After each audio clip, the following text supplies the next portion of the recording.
50. The number 50, do you like the number 50? Are you top 50 in something perhaps? Do you just think it's cool when you think about a half century? Do you have a tragic past related to 50 years ago? The reason I bring this up is because we did 50 videos in 50 days yet again. For context, during the peak of the pandemic, which by the way was already half a decade ago, I did this challenge before. I made a video right here. I talked about Nagzz and some other stuff, which we will be talking about Nagzz, Ironmouse, and some other things in this video as a matter of fact. But the point was I did 50 videos in 50 days, whatever it was, whatever I thought about, just do it, record it, get it edited, and get it uploaded. And the reason I did that was because you get told from time to time, if you do daily uploads, or at least in the old days, daily uploads was the way to go. That's the way to grow. You just do this thing and you'll be successful. It's kind of like Danganronpa. If you never played Danganronpa, no spoilers, of course, but the very beginning of the game, you get told, you go to Hope Speak Academy, and if you graduate from Hope Speak Academy, you'll just make it to the rest of you'll just be set for life. It's kind of like millennials were told when it comes to college. They were told, hey, if you forget the debt, as long as you just go to college and you just graduate, you'll be set forever. And apparently the colleges also believe that, because they'll be like, hey, it's been 6 months, you should be making 6 figures, and you got 6 seconds to tell me where our money is. And I've never dodged the IRS harder. We started New Year's, technically on New Year's we did the video, and I'm not gonna go video by video, I'll make this part quick, but yeah, here's a video, and here's about 32 videos, and then I also did about several shorts, so we can kind of have like both sides of the spectrum depending on where you are coming into this, watching this video. But one of the first things I guess I will talk about is thematic, if you will. So my channel overall is a gaming entertainment channel, meaning I do gaming videos, and if I do an entertainment video like a skit or something, it's usually related to gaming or something somewhat relatable, and that's the point. So the niche, if you will, is gaming. So one of the first relevant things I want to talk about then is when you're building an audience, right? They have to have something. Some people might subscribe to like the creator themselves. They might find them so engaging or so cool what they do, or incredibly good looking. No, God!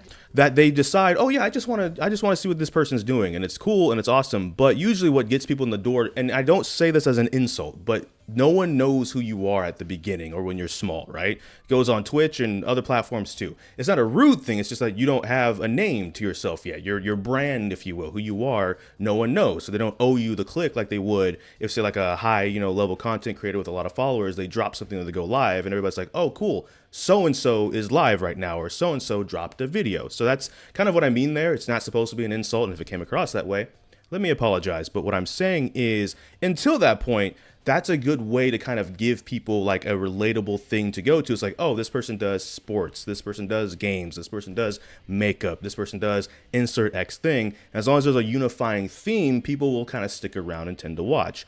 Also on shorts, that varies even more because depending on how you get people in the door with those, like for example, Awaria, the same person that made Helltaker. If you remember Helltaker, again, half a decade ago, they made a new game, as a matter of fact, with ghost girls and stuff, and that's been doing pretty well for anybody that would do it. And so that's part of on the short side how that's worked out, where it's like now if people are subscribing, they're on the short side if they're not even watching the long stuff anyways, but they're expecting more Awaria stuff. So now I can never do anything ever again. It's great. But it turns out whether you do 5 videos, 50 videos, 500 videos straight, daily or whatever, that's going to be something that you're going to want to kind of look into regardless. So here, we have, it looks like several different videos, but we have like VR chat, we have Overwatch, we have Minecraft even, Twitch highlights when we stream, Lethal Company, Helldivers, Rain World. It's not necessarily the game itself, which could be a thing and we'll get into later. I'm trying to make this video somewhat short, but we'll get into that later. But as long as there's a unifying theme, it seems like most people that when they're subscribing, they're like, oh yeah,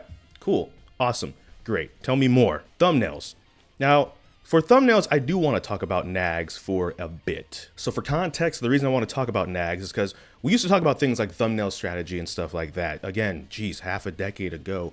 My goodness, are we old or are we just not as young as we used to be? I'm going to go with the second one just to feel a little bit better. But the point is, we would talk about thumbnails. I didn't like how I do my thumbnails. I kind of still don't. I feel like as a creator, when you make thumbnails, that's something you never truly love. I mean, you might have fun making them, but you're never going to be like, oh, that's art. You know what I'm saying? Even though technically you could say it's graphic design. But he didn't like his thumbnails, and it's crazy because I thought his thumbnails were pretty good.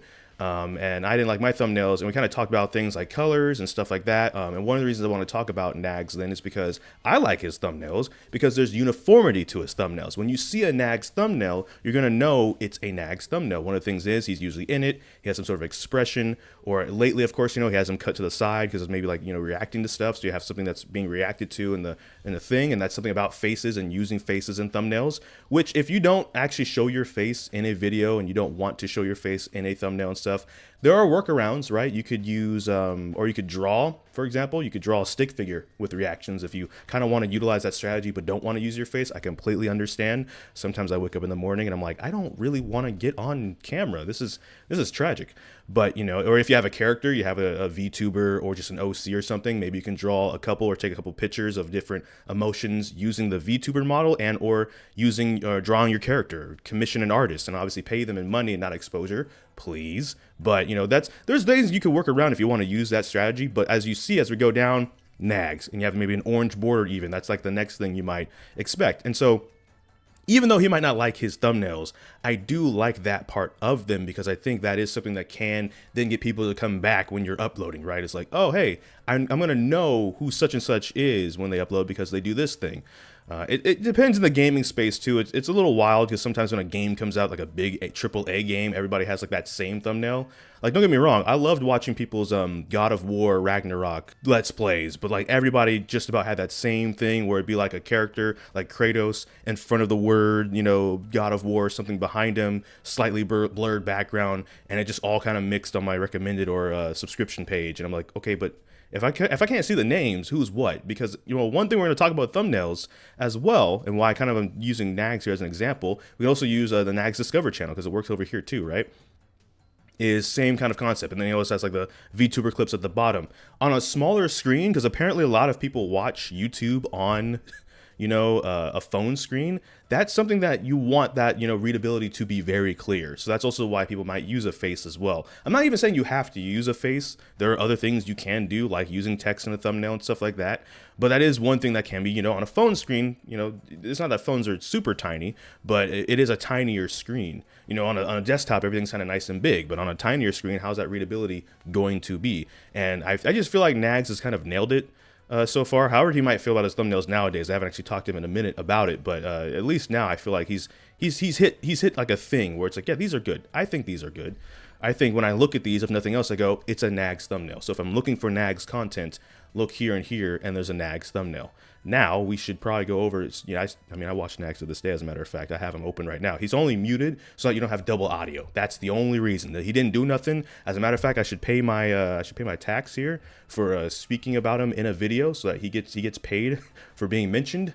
78 months. Okay, here we go. Let me see. Let me cook. Hold on. Let me land. 78 months is a long time, and even though Gen 2 may have faded, the entertainment you provide has not.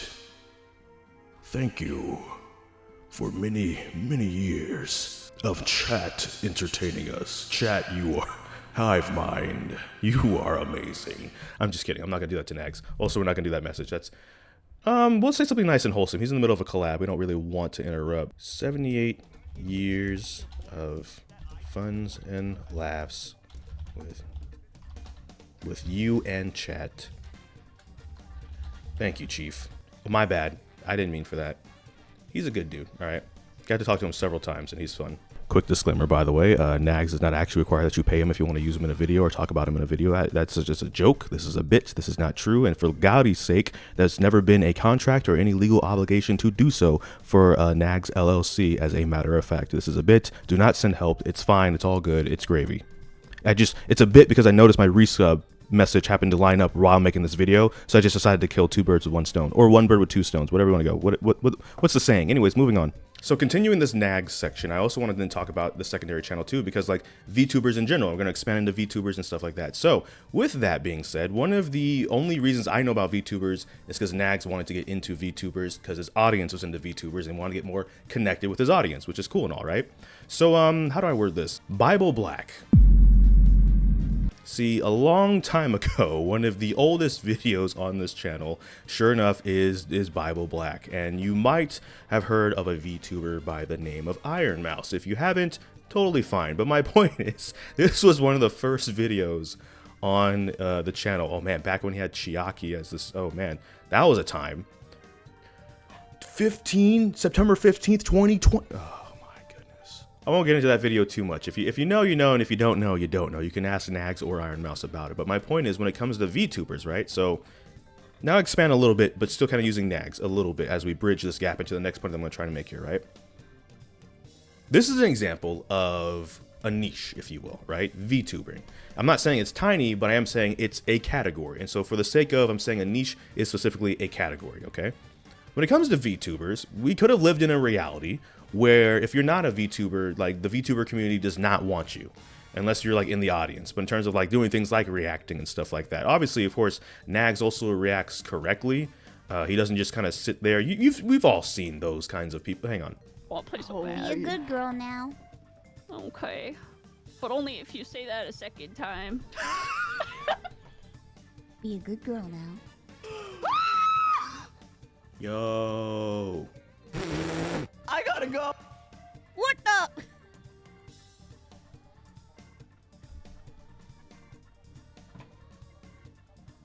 Good night. A third time.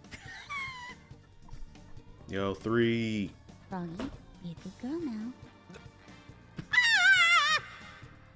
Aha. Ari said never do that voice again. I'm too gay. Wow.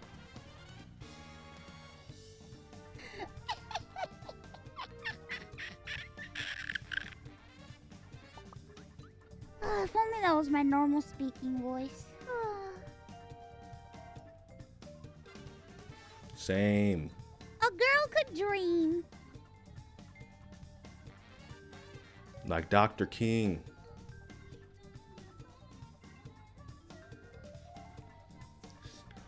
No, I can't do that. Like, unfortunately, we've all seen people react like that. And Nagzz, in his credit, and to the credit of some other people, they actually react to what they're looking at. That kind of helps. Even back on the main channel, right? It's like, we laugh and react to crazy media. That's kind of the thing. Where I'm going with this, and getting back to the 50 videos in 50 days. This is all context, and I feel bad, because I want this to be smaller. And editing, maybe I'll succeed, or you're right now seeing an editor's note where I failed spectacularly. But the point is, because there's actually more of a craft to it, it probably helps. But let's say VTubing was more of a, still, if you're not a VTuber, we don't really care. If you want to even do React content, you gotta also be a VTuber. But no, Nagzz was able to come in, do this. It's accepting, you know, audience is accepting, the hive mind and stuff is great. And also VTubers don't mind that he does this because he also tries to make it transformative and stuff like that. The relevance relative to niching down, niche down, whatever you want to say about it is Nagzz made a second channel for this, and that community has also kind of been open and kind and nice, and it's great. But also that could be an idea if you are working on a specific channel idea and you don't think it'll fit into your main channel idea, right? Like both of these might be React content, but they're kind of different. One's like a general reaction stuff and the other is more niche down for VTubers, which means this audience that subscribes here are going to be subscribing for VTubers, and there you go. You can make more than one channel. If anything, I'd also recommend people make more than one channel if you're a streamer like on Twitch right now, especially with, you know, Twitch has done this fun thing where you got the 100-hour upload limit that's going down. And if you don't do YouTube and you're worried about this, if you have a VOD that say has copyrighted music in it and you want to put it up on YouTube, kind of just to save it, right? Just to have a VOD channel for the memories, right? Here's the thing. It will get claimed, but being claimed on YouTube is not the same as getting a strike on YouTube. You can put up 100 videos and they all get claimed and they won't even get muted audio. You just can't monetize it. And there's a good chance if you're watching this and you're more of a Twitch streamer than a YouTuber anyways, you're not really trying to necessarily monetize your VODs over on YouTube to begin with. So it's totally fine to throw them up there. And if that happens, that happens. And it's all good. The way it works on on YouTube, we could still be making in 2025 Naruto Linkin Park AMVs and it'd be all good. Freaking breaking the habit, throw it all away, breaking the habit, it's fine. It's just if you want to monetize and stuff, that's when you have to worry about that kind of thing. But if you're just trying to save your VODs right now, especially right now, make a VOD channel anyways. But yeah, if you want to make a multiple channel situation like Nagzz here has, that's a good idea, because then the audience, I mean, the audience is still there for both, right? He's hit silver play button on both of these. Congratulations. By the way, I don't think I ever have said that publicly. I don't remember. Then again, if Ironmouse has her way, she would transform everybody. There's a plan right now to turn everybody into VTubers. So then the niche would be everybody. Everybody's a VTuber. So then it's a global niche, and then everyone's both accepted, and you can just all do whatever you want, and it's all good under one giant umbrella. There you go.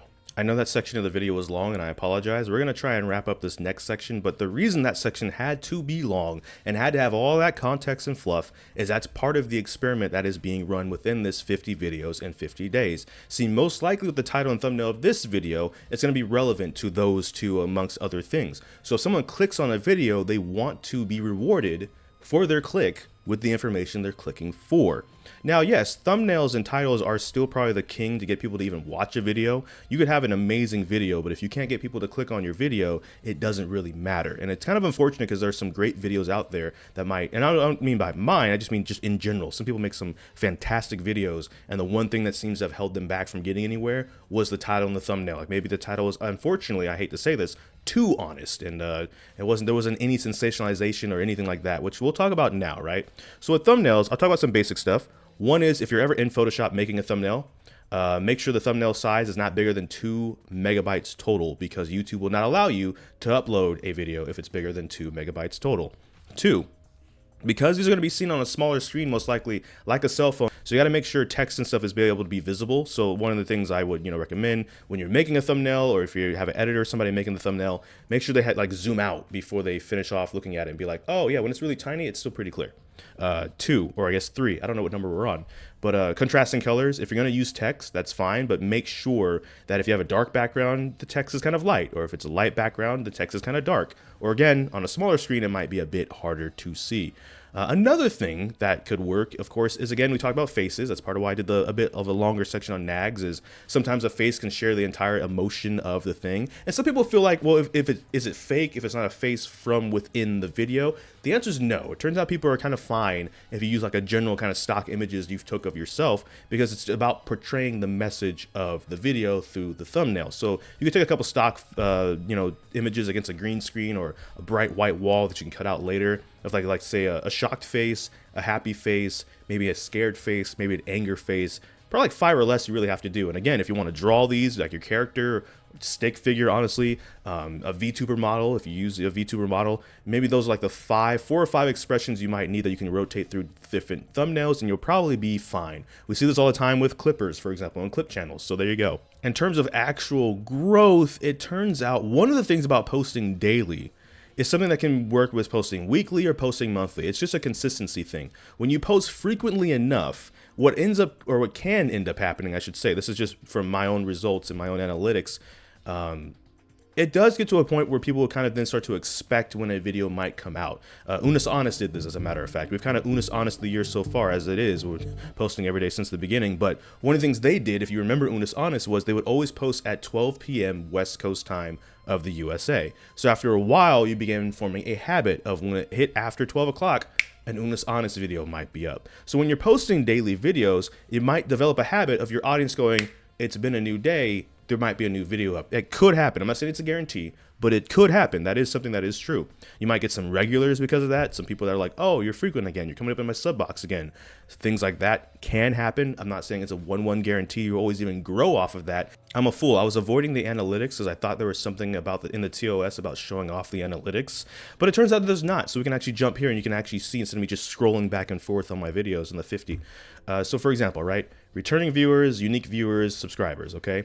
What we can defer from this, right, is returning viewers. Whether they're actually subscribed to me or not, the thing is they're returning viewers, meaning that there's someone that watched a video and then came back and watched another video. And I have now a catalog of videos for them to watch. That's kind of how that works. If we go to content, for example, we open this bad boy up. Views, okay, we got almost 18,000. That's cool. Impressions over 250,000. So obviously I'm a terrible creator. I'm failing my job. I can't get people in the door and I should just quit right now.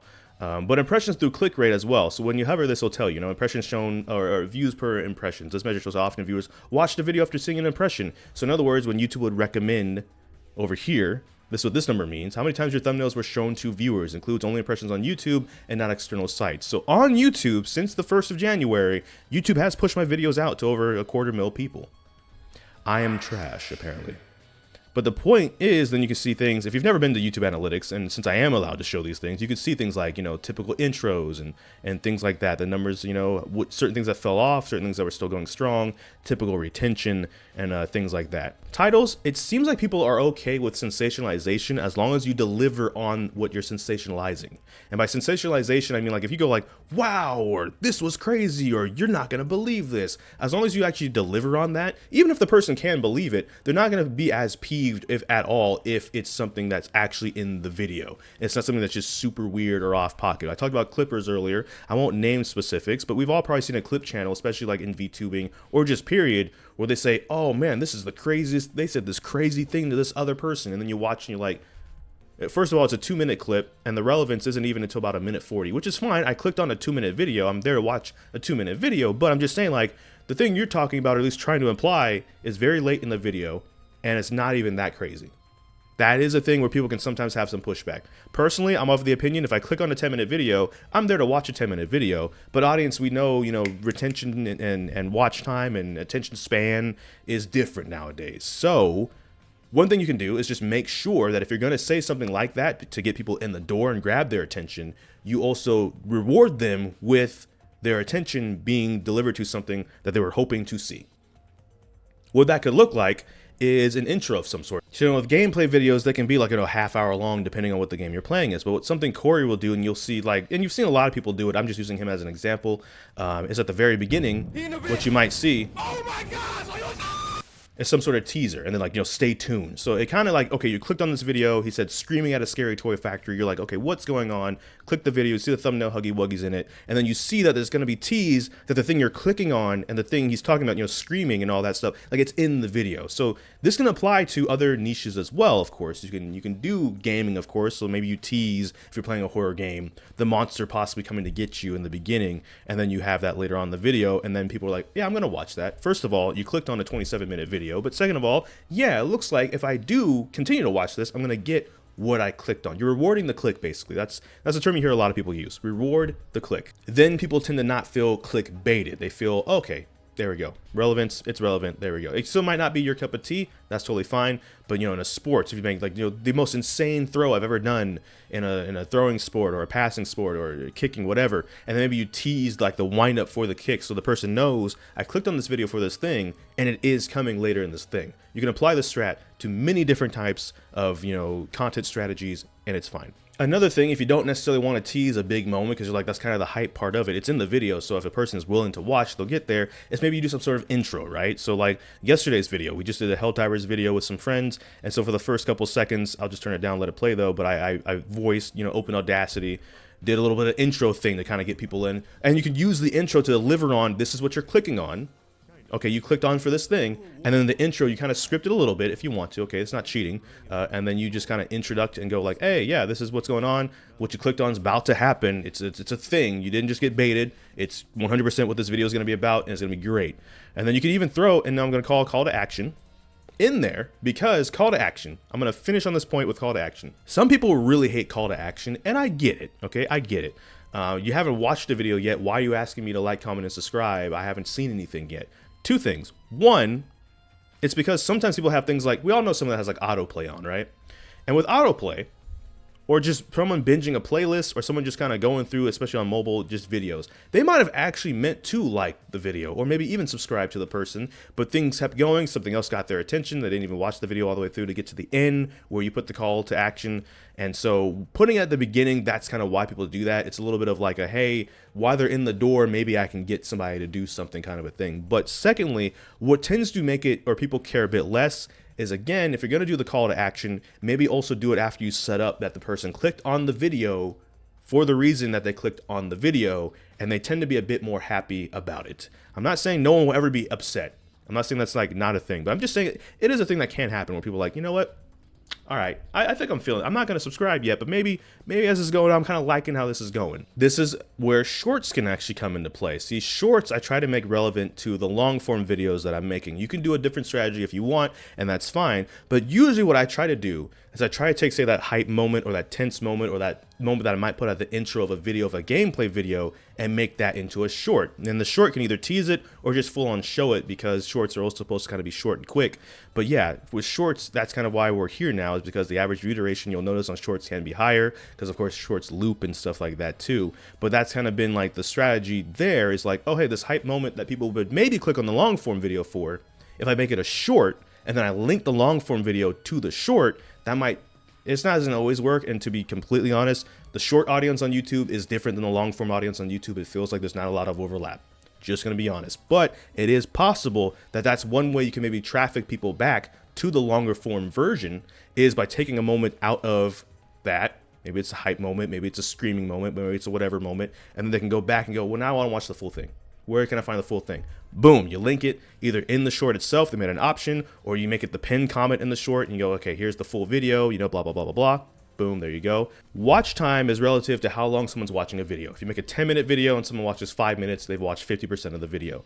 The magic number, and boy, do not take this as factual, I'm just saying in this experiment so far, seems to be as long as you can keep that watch time above 15%, YouTube will at least kind of still try and push the video out ultimately. But also, if you are ever in your analytics and you go to the audience tab and you go down here, when your viewers are on YouTube, when you post frequently enough, you'll see these purple bars show up, and it'll show you the lighter the purple, I guess almost pink, right, is when most of your viewers are on YouTube.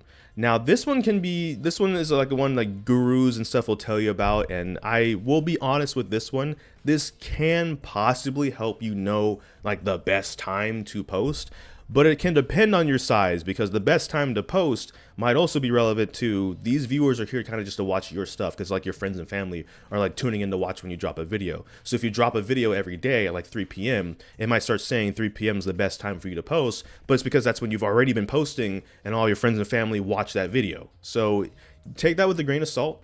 It can be useful. It can be a useful tool. I'm not saying it's useless. I'm just saying it could be more of a, oh, because you've kind of made it where you always post at this specific time every day, that's just when people have eyes on YouTube, because like we mentioned with Unis Honest and stuff earlier, people have then developed a habit of when to watch your video. Which then leads to the final point, which kind of loops back to the beginning of also just your audience. So not just your niche, but think about the audience you're trying to serve videos to. Some of these videos I made, and they were never supposed to go viral. They were not designed to go viral. They were designed for a very specific group of people. You know, for example, we have this one over here, right? These 3 videos right here are New Year's. Every New Year's we'd spend it in VR chat as a squad. We've done this for years. And so this year I broke it up into 3 videos, so it wasn't one long 50-minute video, but these videos weren't for everybody. I'm not saying everybody can't watch them. If you haven't seen them and you want to go watch them, that's your business. I'm not going to stop you. But what I am saying is these videos, for example, as several of these videos were designed for the people that were in them, my friends, you know, stuff like that, because the way I work my channel is half of my videos are just kind of like a memories vault. Unfortunately, that ended up being a very good use for it after what happened last year. But, you know, so this video was just, you know, I'm trying to make myself in VR chat, and I messed up the model meshes. And so it all came out, the hat worked out perfectly, but everything else was just white, no textures or nothing. The second one, of course, was probably the core of it with Digicon. If you knew, okay, so if for some reason this is the first time you're learning about this, because I had this happen like a couple weeks ago, I apologize. But if you knew who Digi was, Digital Boyo, Daddy DiGiorno in the days of old, they passed away late last summer, unfortunately. And it still sucks, actually, turns out, 6 months later. And it's probably always going to suck, and that's never not going to suck. But we won't forget them. And one of the things we used to do, as I mentioned, I explained in that video, is Digicon. New Year's, we call it Digicon. There'd be all these people. It'd be banter. When I say bullying, it's like banter and friendly teasing and stuff like that, not actual, like, bullying, because we don't condone that around here. But with him obviously unfortunately being gone, we decided to still hold one for New Year's and like celebration of him, you know, world hop to some of his favorite worlds and stuff like that, and then ring in, you know, the New Year's when it came in. And so this was like the core of these 3 videos, probably, is this one right here, where that's kind of one of the things we did. right? So that video isn't supposed to be like, you know, front page YouTube. It's not supposed to be trending. It's not supposed to be, you know, this new thing that everyone's like, oh, we all got to make VR chat videos. We got to do it like this now. No, this is literally for us, those that knew him, those that even kind of heard of him, maybe perhaps, and stuff like that. We even got the poster made in time and submitted it, and they even put the poster up within the New Year's world. It was cool and things like that. So these videos were kind of for us, right? This video was just clowning on me for messing up my model, you know, paying respects to Digi if you knew him, if you remembered him, and then of course the Etsuko stuff, the ongoing stuff with her. We miss him every day, and that's my point. That's just for us. It's not saying that others can enjoy it. If you watch it and you find it funny or whatever, that's cool too, you know, but that's what that was for, is for us. And so sometimes when you're doing these things and you're making a video, understand maybe what your audience is, whether you're doing a daily video or a monthly video or a yearly video, right? Maybe a video that you're making, this specific video, you don't get too hard on yourself because you're like, oh, it didn't underperform. It went exactly where it's supposed to go. It went to the specific people that I made this video for, and they all enjoyed it. You won. You beat YouTube. That's what YouTube is. You're just trying to serve an audience. And if you're serving an audience, then it's successful, whether you're uploading daily, twice a day. Back in the old days where people used to do that, they did that first of all because those videos weren't super edited. I'm not trying to like take shots, but like Markiplier and Jacksepticeye and all them, some of those videos were like, here's 6 minutes of me playing this game, and you cut off the intro and you cut off the outro of like the awkwardness of hitting record and stuff, and you kind of throw up the video, maybe a few sound effects at most. That's how you get a video out at 8 a.m., turn around, get a second one like that out at 12 p.m. That's what people did 2 times a day. Maybe that's our next experiment. We'll do that here and report back to you. But that's how that worked back in the golden days, if you will. But also the golden days was you got to upload daily. And so I think that's one of the things about today's YouTube that has definitely changed is you can upload daily, but if you don't understand your audience, you can't just throw out something and it'll just go wherever. Like maybe it could have in the older days. Times have changed, but that doesn't necessarily mean they've gotten worse. On a side note, you know what's funny? Speaking, since we talked about Nagzz as well, that's something Digi would bring up time to time. Is Nagzz got him, I believe it was not a capture card, but a soundboard. It was either Elgato or it was a soundboard, and he would talk about that every now and then when the squad would bring up Nagzz and talk about how things have gone over the years too. He'd still remember that, and he would still be like, yeah, you know, he gave me that once, and it was cool, and it's like, yeah, you know. But I think that is a good time to wrap up the video because I've kind of just rambled. I don't think this video actually has substance, and I apologize. So what I will say is in the comment section down below, if there's something that maybe I did kind of like hip you onto something, but you want more and I didn't elaborate because I'm trying to make this short video and it's not a short video and I failed yet again, make sure to of course comment and maybe I can clarify something. I apologize if that was something, because I feel like this video will be all over the place and it's not supposed to be. I also apologize if you clicked on this video because of, say, Nagzz or Ironmouse and you were expecting like more of them in this video, not them specifically like a collab, but like me to just kind of talk about them more and you kind of feel cheated. That wasn't the intent, but I did think it was relevant because I kind of bring up some things that are relevant to that conversation, right? Like Nagzz, like I said, I think he's done a good job on both the thumbnail strategy, also make an example of multiple channels if that's how you want to go. Ironmouse being the reason he watched freaking Bible Black, I swear. But even stuff Ironmouse is doing, right? Like when you look at her and some of the stuff that she's accomplished, right? I would put her in a category, like obviously she's a VTuber, but they do like a variety of stuff. They will, you know, watch things and they will play games like, you know, BioShock and at least more recently as according to this video. They definitely have an audience at this point where they can kind of do that. And that's actually a little bit where I'm actually going to end on, is when you do this enough and you do grow an audience, one of two things can happen. If you niche down super hard and then you want to expand, you do run the risk of losing that audience and them going, well, hold on, you're cool and all, but I kind of subscribed for this specific thing and you're not doing it anymore. What's going on?